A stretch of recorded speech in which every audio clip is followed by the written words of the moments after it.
મેં અમદાવાદ મ્યુનિસિપલ કમિશનરનો સંપર્ક કર્યો કે ભાઈ અમને એક ફરિયાદ આપવી છે, અમને સમય આપો. 3 દિવસ સુધી અમને સમય ના આપ્યો. એટલે પછી અમે ફરિયાદ એમની ઇન્વર્ટ કરાઈ. ચીફ સેક્રેટરીને ફરિયાદ ઇન્વર્ટ કરાઈ.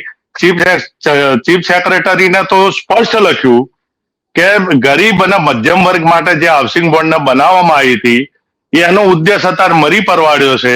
તો કો તો તમે હાઉસિંગ બોર્ડને બંધ કરી દો, અથવા જે રીતના અમદાવાદની રબારી વસાહત કોલોનીને જંત્રીના 15% ફ્રી હોલ્ડ કરી દીધી એ રીતના હાઉસિંગ બોર્ડની તમામ જમીનો ફ્રી હોલ્ડ કરી દો, અથવા અમને બધાને સેલ્ફ રીડેવલપમેન્ટ આલો, તો સરકારની તિજોરીમાં કરોડોનો ફાયદો થશે.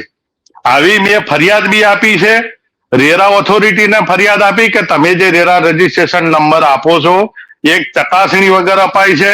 સંપાદિત જમીનમાં કોમર્શિયલ થતું નથી જ, એ છતાંય તમે રેરા રજીસ્ટ્રેશન નંબર આપો છો.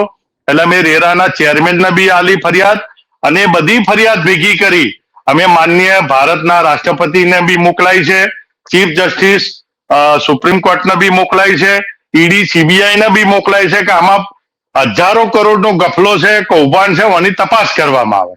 એફિડેવિટ જે કરવાની હતી દેશના તમામ શહેરો અને જે તે સત્તા મંડળ હોય એને, તો એ એફિડેવિટ માનો કે ખોટી પડશે તો શું થશે?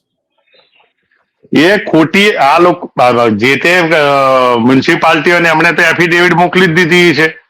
તો આ એફિડેવિટો ખોટી છે એટલા માટે મેં પુરાવા સાથે ફરિયાદ આપી છે કે આટલું ખોટું થયું છે, કોમર્શિયલ મંજૂરી મળી છે.